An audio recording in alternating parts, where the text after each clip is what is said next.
설교를 시작하기 전에 여러분 질문 하나를 좀 드리고 싶습니다. 여러분 솔직히 여러분의 마음 안에 기쁨이 있습니까? 기뻐요? 아니요. 기쁨이라는 건 언제 느껴본지도 모릅니다 라는 표정으로 저를 보고 계신데요, 하루하루 행복한 표정을 좀 짓고 계신 날들이 많으세요? 즐거운 나날을 보내고 계십니까? 모니터를 조금만 줄여주면 좋을 것 같아요. 올려서요. 네, 고맙습니다. 여러분이 아침에 눈을 떴을 때 와, 진짜 개운하다 이러면서 오늘 하루는 어떤 날이 될까?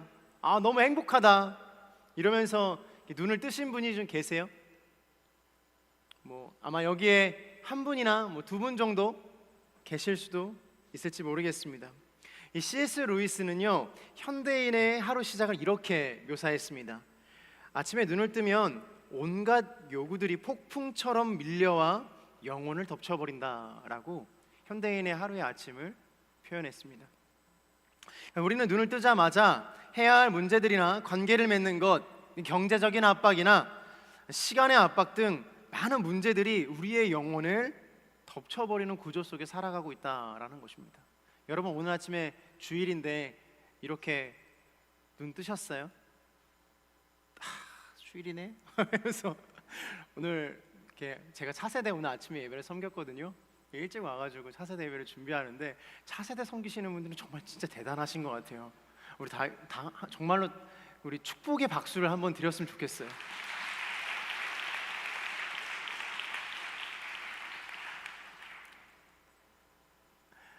대부분의 청년들이나 이 시대를 살아가는 현대인들은 하루를 굉장히 힘들게 시작합니다. 인간은 본질적으로 충만을 경험하기보다 결핍을 먼저 느끼는 존재이기 때문이기도 해요. 그러니까 우리의 마음은 삶의 의미나 어떤 안정이나 관계적인 완전함을 충족받지 못하기 때문에 아침에 일어날 때 이렇게 자연스럽게 불안과 공허가 떠오를 수밖에 없다는 것입니다. 이것을 신학에서는요, 타락 이후에 인간의 기본 정서가 되었다라고 이야기를 해요. 안타깝지만 현대를 살아가는 인류가 느끼는 기쁨은 삶에서 느낄 수 있는 자연스러운 이 기본값이 되었어요. 기본값이 아닙니다. 죄송해요. 기본값이 아닙니다. 정신을 못 차리고 있네요. 죄송합니다. 제가 오늘 하루 너무 일찍 시작해서 그런가 봐요. 용서해 주세요. 네, 용서해 주세요. 제 차세대 여파가 아직 이렇게, 제가 오늘 차세대 설교하면서 강단에 누웠거든요. 누워가지고 설교를 시작해가지고요, 충격이 좀 있었습니다. 그래서 성경에서는 기쁨을 성령의 열매라고 표현하며 우리에게 주어지는 영적인 결과다라고 이야기합니다. 현대인들은 기쁨을 원하지만 정작 기쁨을 추구하지는 않습니다. 기쁨을 갈망하면서도 아이러니하게도 기쁨을 가져다 주지 않는 것들에게 집착을 합니다. 그러니까 오히려 기쁨을 줄 것처럼 보이는 것에 더 집착을 하게 되는 것이죠. 이제 가령 예를 들어 성공이나 인정이나 돈이나 또 성적인 것이나 SNS나 인간관계 등 내가 이것을 취하면은 기뻐할 것 같다라고 생각이 드는 것들이 사실상 우리에게 기쁨을 주는 것들이 아니다라는 거예요. 잠깐의 즐거움이나 행복을 줄 수는 있지만 이것들은요, 기쁨을 흉내내는 것입니다. 왜 이런 것들에게 우리의 마음을 빼앗기는가? 인간의 마음은 이미 이런 것들로 점령되어 있고 이런 것들을 흔히 이렇게 부릅니다. 값싼 쾌락이라고 부르죠. 순간적으로 빠르게 얻을 수 있기 때문에 그래요. 빠르게 SNS에 내가 잘난 것이나 내가 좋아하는 것이나 무엇인가를 올렸을 때 하트가 막 찍히는 것들, 순간적으로 얻어지는 쾌락들이나 관계 안에서 맺어지는 순간적인 즐거움들, 성공도 마찬가지고 인정도 마찬가지입니다. 어떻게 보면 우리의 삶의 영역 속에서도 그런 것들이 참 많이 있을 수 있어요. 쾌락은 감각적인 만족이며 우리가 선택해서 얻을 수 있는 것이 아닙니다. 반면 기쁨은 우리가 통제할 수 없고 예상치 못한 방식으로 찾아오며 어떤 초월적 세계를 향해 마음을 열게 만드는 경험이다라는 거예요. 그러니까 사실상 기쁨이 행복이나 즐거움이랑은 조금 차이가 있는 거예요. 단순히 기뻐하다라는 것은요, 행복하다라는 것으로는 충족할 수 없고 즐겁다라는 것으로 이해될 수 없어요. 인간적인 쾌락이나 욕망을 다 비워내고 영적인 방향을 바꿔서 진정한 삶의 기쁨이 무엇인지 돌아보고 내 마음의 중심에 무엇을 둘지를 결정해야 하는 것입니다. 이런 것들은 좀 머리로는 아는데 그럼 어떻게 해야 진짜 내 마음의 기쁨을 이렇게 회복하고 둘 수 있을까요? 오늘 우리가 읽은 이 빌립보서의 본문에 그 해답이 있습니다. 오늘 빌립보서의 말씀은 아주 심플합니다. 오늘 우리의 마음에 그리스도의 마음을 품으라 라고 아주 간단 명료하게 이야기하고 있어요. 그런데 사랑하는 여러분, 왜 이 마음을 품으라 라고 이야기할까요? 예를 들어 예수님께서 우리들에게 직접적으로 이 마음을 주시겠다, 이미 너에게 부어주셨다 라고 하지 않으시고 내 마음에 이런 것들이 있으니 너도 그 마음을 품으라 라고 이야기하시는 걸까요? 성경을 잘 살펴보면요, 언제나 하나님은 우리가 스스로 주님을 따라 제자가 되는 것을 선택하기를 바라고 계시는 것 같습니다. 오늘 우리 안에 계신 하나님께서 우리가 예수님의 마음을 품기를 원하시는 줄로 믿습니다. 우리가 스스로 선택하여서 예수님의 마음을 선택해야 된다라는 것이죠. 더 정확하게는요, 예수님의 마음 안에 있던 그 마음을 품으라는 것입니다. 그럼 예수님의 마음 안에 있었던 마음은 어떤 것일까요? 빌립보서는 한 가지의 별명을 가지고 있어요. 어떤 별명일까요? 기쁨이라는 별명을 가지고 있어요. 빌립보서에는 기쁨이라는 단어가 16번 정도 등장하는데요, 편지를 쓴 바울도 편지를 받는 디모데도 기뻐할 만한 상황이 전혀 아니었어요. 바울은 감옥에 있었으며 디모데는 교회를 세워가는 과정 속에서 많은 어려움을 겪고 있었거든요. 다툼도 있었고 허영도 있었고 거짓 교사들과 이단의 문제들이 너무나도 많아서 너무나도 힘든 시기를 겪고 있었습니다. 늘 고민과 걱정으로 머리를 싸매고 있었던 사람 중에 한 사람이라는 거예요. 그럼에도 불구하고 이 기쁨이라는 것을 마음에 품으라 라고 이야기하고 있습니다. 오늘 본문을 한번 다시 보도록 할게요. 6절부터 8절까지의 말씀입니다. 시작.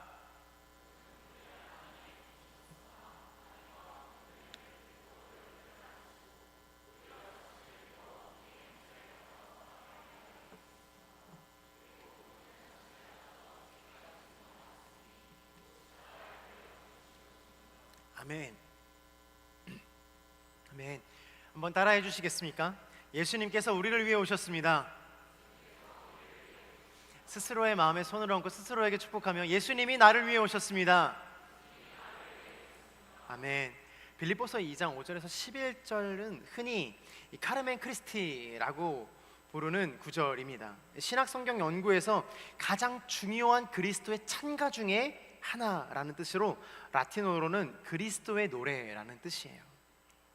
6절에서 8절의 말씀을 살펴보면 아주 특별한 단어가 하나 있는데 바로 기득권이라는 단어입니다. 기득권. 헬라어 하르파그몬이라는 단어로 붙잡다, 낚아채다 이런 단어의 뜻으로 쓰입니다. 신약 성경에서는 여기에만 등장하거든요. 예수님께서 하나님과 동등한 권위와 권세를 자신의 권리로 취하지 않으시고 내려놓으심으로 오히려 자신을 포기하고 종의 형체, 즉 사람의 모양으로 이 땅 가운데 오셨음을 찬미하는 본문인 것이에요. 사랑하는 여러분, 예수님은 분명 권리를 가지고 계셨어요. 인정하세요? 그렇게 생각하세요? 전혀. 예수님 나에게 어떤 것도 보여주시지 않으셨으니 아직은 아닙니다. 예수님도 하나님과 동등한 권리와 권세와 능력을 가지고 계셨어요. 하나님과 동등됨을 본래부터 가지고 계셨은 분이며 천사들의 경배 또한 마땅히 받아야 되는 분이셨어요. 그런데 그 권리를 주장하지 않으시고 오셨다는 것은요, 하나님의 사랑이 어떤 것인지를 가장 극적인 방법으로 드러내는 것이에요. 여러분 한번 생각해 보시겠어요? 하나님의 권능과 권세가 있으시고 전지전능하다면 우리를 구원하실 여러 가지 방법이 있으시지 않겠습니까?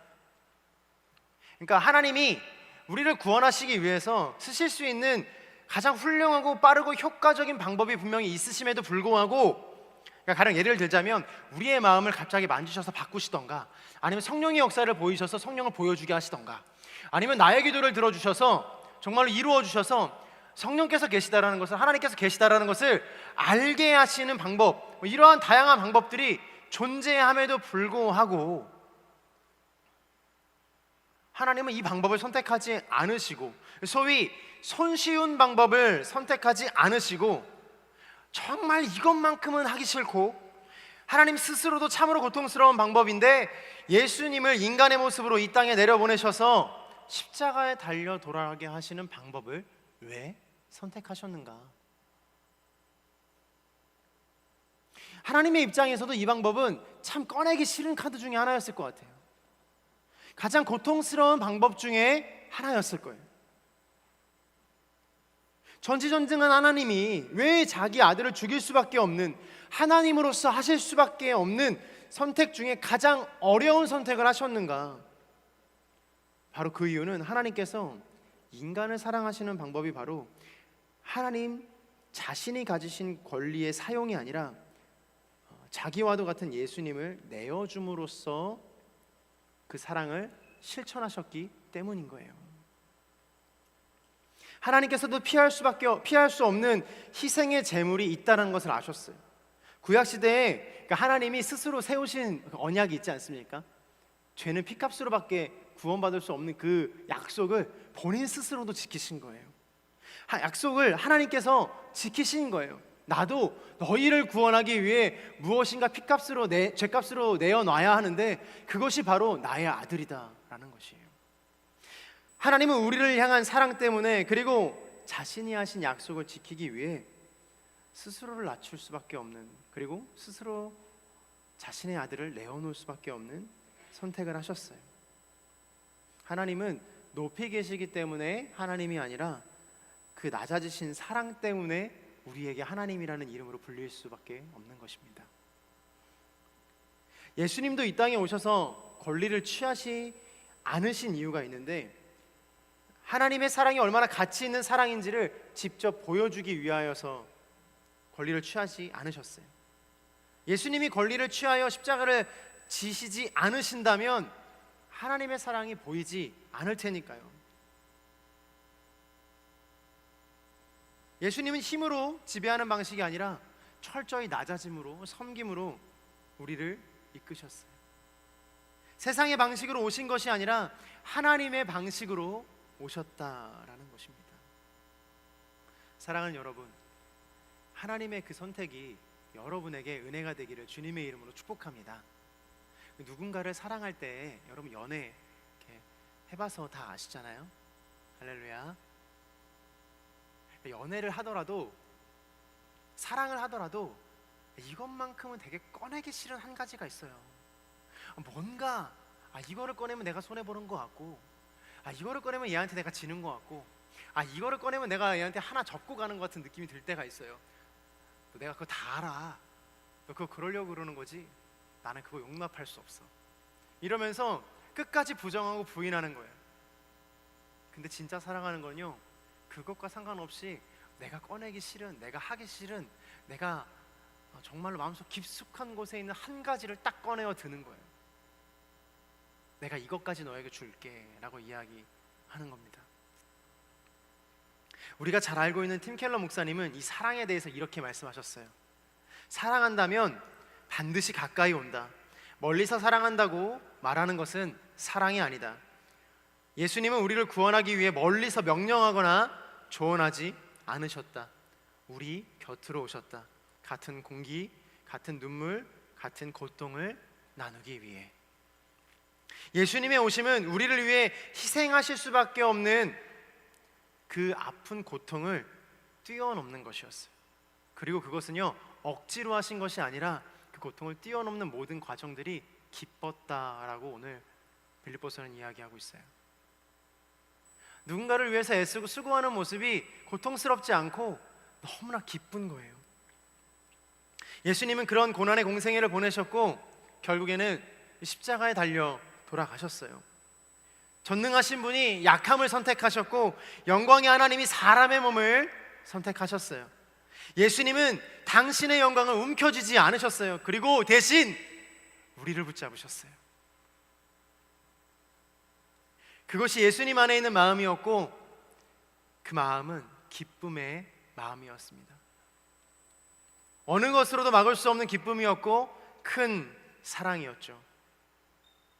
네가 만약 신이면 십자가에 달려있는데 내려와 봐라 라고 이야기하는 그 로마 군병의 조롱을 온몸으로 견디시며 인간적으로는 실패한 모습처럼 보이셨으나 그것은 결국에 주님의 나라의, 하나님의 나라의 영광으로 보이셨어요. 성경과 신학자들은 이 기쁨을 인간의 통념으로는 설명할 수 없는, 이해할 수 없는 기쁨이라고 이야기했어요. 히브리서 12장 2절은 이것을 이렇게 이야기합니다. 시작.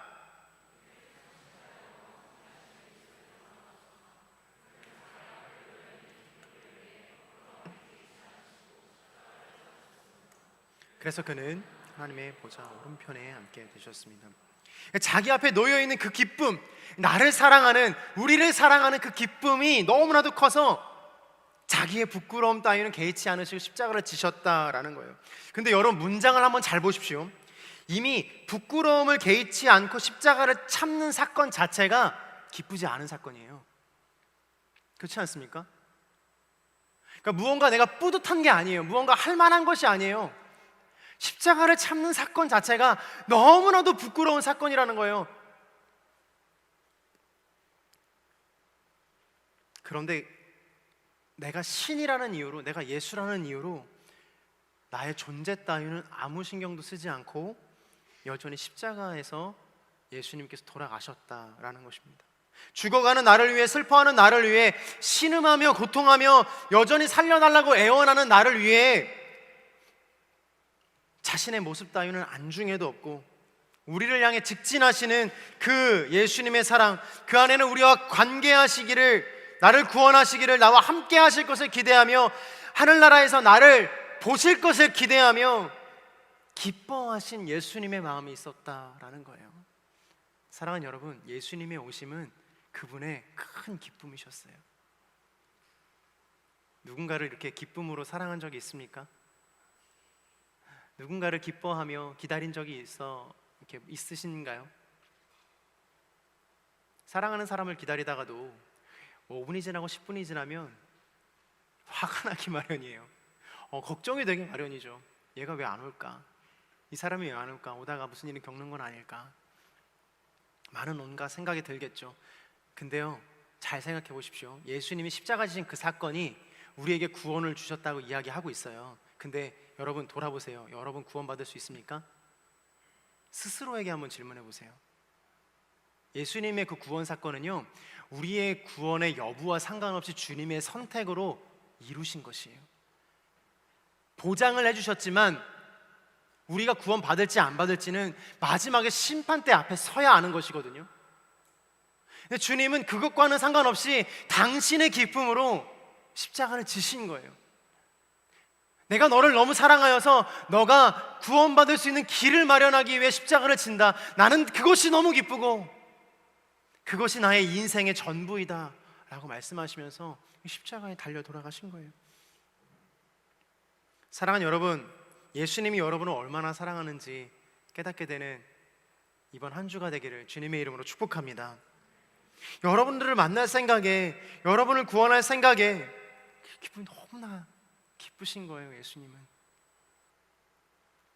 천국에서 예수님 만나면 꼭 물어보세요. 여쭤보세요.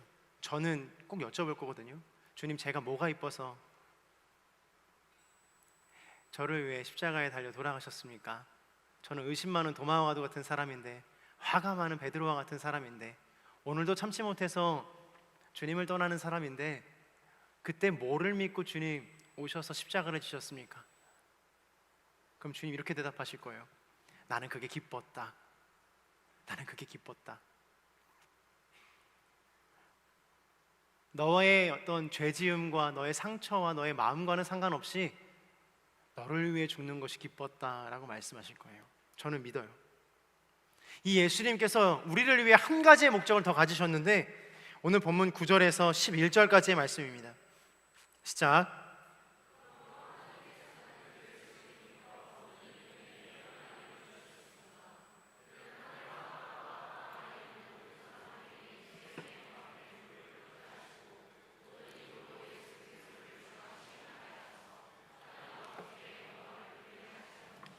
아멘. 한번 따라해 주시겠습니까? 예수님의 능력은 실패를 성공으로 바꾸시는 것이 아니라 실패를 영광의 재료로 사용하시는 것입니다. 다시 한번 믿음으로 선포하겠습니다. 예수님의 능력은 실패를 성공으로 바꾸는 것이 아니라 실패를 영광의 재료로 사용하시는 것입니다. 예수님의 비움은 실패가 아니었어요. 패배가 아니었습니다. 예수님의 낮아짐은 끝이 아니었어요. 그분의 순종은 절망의 종착점이 아니라 하나님이 그분을 높이시는 승리의 깃발을 꼽는 것이었어요. 여러분들의 삶의 실패의 현장 속에 있습니까? 그곳은 하나님의 영광의 깃발을 꼽는 승리의 현장인 줄로 믿습니다. 예수님의 낮아짐은 추락이 아니었어요. 그분의 순종은 슬픔으로 끝나는 이야기가 아니었어요. 세상 사람들이 뭐라고 조롱해요?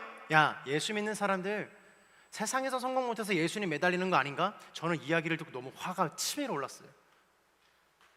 여러분 그렇습니까? 우리의 신앙이 그렇습니까? 아니죠. 아닙니다. 그런 것이 아닙니다. 우리는 세상에서도 승리할 것이고, 누가 보기에도 예수님의 사람으로 떳떳하게 살아가며 하나님의 사람으로 살아갈 것인 줄로 믿습니다.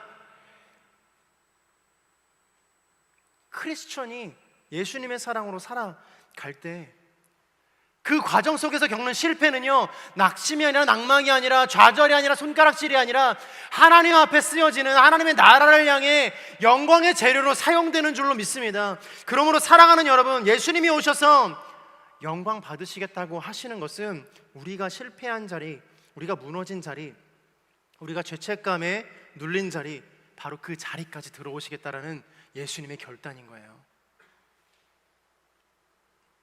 예수님께서 이 땅에 오셔서 우리를 만나신다라는 것은 마치 이런 것과 같아요. 한 나라에 왕이 있었는데, 어느 날 그 왕이 조용히 왕관을 벗고 그 왕이 거니는 궁전을 떠났어요. 그리고 호위병도 데리지 않고 반짝거리는 옷도 이렇게 다 벗어 던지고 다 벗고 그 궁을 떠났습니다. 다 벗었어요. 호위병 다 벗었습니다. 다 벗었습니다. 다 벗고 뭐 넥타이 다 풀어내치고 다 내려놓고 갔어요. 그리고 어디론가 저벅저벅 걸어갑니다. 먼지를 묻은 채로 걸어가요. 왕이 도착한 곳은요, 사람들이 눈길 한번 마주치지 않은 외딴 곳에 있는 작은 낡은 집이었어요. 문은 삐걱거리고 창문은 깨져 있고 바람은 너무나도 통해서 겨울이면 너무 추웠던 그런 집이었어요. 그 안에는 오래된 냄새와 먼지의 냄새들, 거미줄도 쳐 있고 언제 사람이 살았는지 모를 법한 그런 집이었죠. 그런데 왕이 그 낡은 문 앞에 멈춰 서더니 조용히 문을 두드리기 시작하시는 거예요. 그리고 말씀하시는 거예요. 내가 여기 있니? 내가 여기 있니? 그 집은 나의 마음이었어요. 나는 그 문을 늘 잠가두고 살았어요. 너무나도 부끄럽고 지저분하고 누군가 들어오면 들통날 것 같아서 2겹, 3겹, 4겹으로 나의 마음을 철저히 숨겨냈어요. 주님께 기도하는 것도 포기하고 주님이 알아주시겠지라는 그 한마음으로 계속 문들을 걸어 잠궜던 거예요. 기도하는 척하면서도 여전히 하나님이나 예수님을 신뢰하지 않았어요. 진짜 왕이시여, 예수님 너무 지저분해요. 들어오지 마세요. 냄새 납니다. 들어오지 마세요. 제발요, 제발요. 그런데 왕은 미소를 지으며 이렇게 이야기합니다. 그렇기 때문에 내가 왔다. 그렇기 때문에 내가 이 집으로 왔다. 그분은 발 디딜 곳조차 없는 내 마음의 방으로 조용히 걸어 들어오셨어요. 쓰러져 있는 상처를 일으키고 숨겨둔 죄책감들을 치워내고 세월 속에 굳어진 두려움과 절망들을 하나씩 손에 들며 이렇게 말씀하셨어요. 이것도 내가 가져가겠다. 이것도 내가 치우겠다. 그리고 나와 함께 살자. 오실 수 없는 분이 내 삶의 가장 더럽고 어지러운 내 방까지 찾아오신 거예요. 그 이유는 딱 하나였어요. 그것이 그분의 그 기쁨이었어요.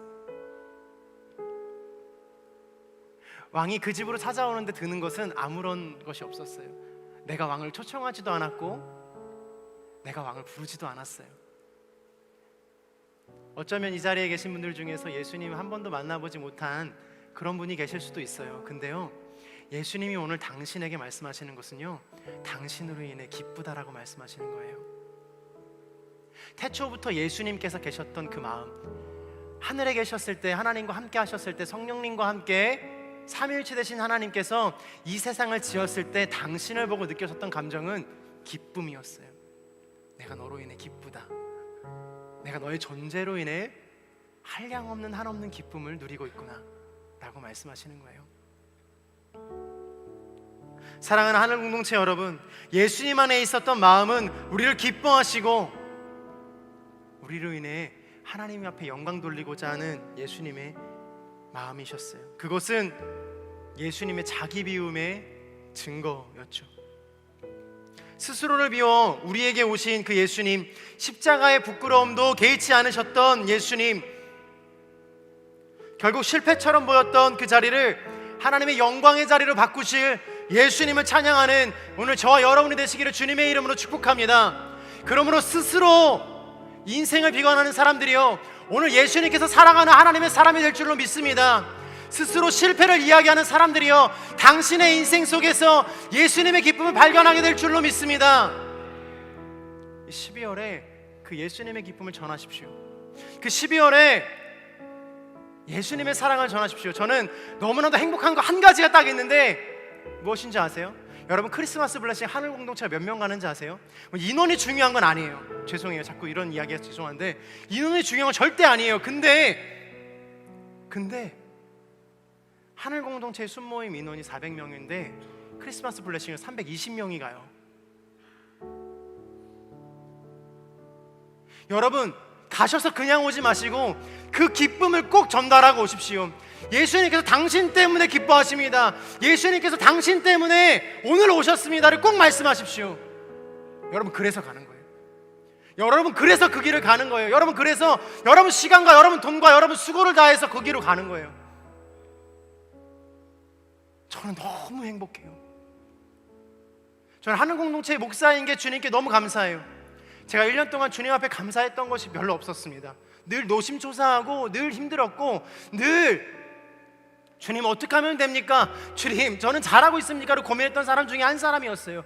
늘 여러분들에게 예수님을 이야기하고 늘 여러분들에게 주님께서 하실 것이다 라고 이야기했지만 여전히 내 마음 가운데는 불안이 있었고 불편이 있었고 힘듦이 있었어요. 그러나 주님은 여전히 일하셨어요.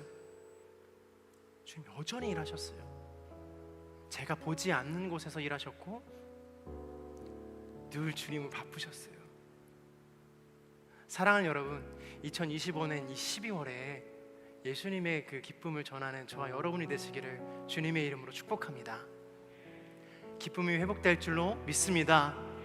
낙심했던 인생들이요, 주님께서 주시는 기쁨으로 그의 인생이 찬란하게 빛나게 될 줄로 믿습니다. 인생이라는 어두운 터널을 건널 때 빛이 되신 예수님께서 그의 터널을 비춰주실 줄로 믿습니다. 예수님께서는 내가 기쁨이었다라고 오늘 이야기하십니다. 오늘 그 기억들을 다시금 내 마음 가운데 새기며 여러분과 찬양 하나를 나누고자 합니다. 이 찬양 같이 함께 불렀으면 좋겠습니다.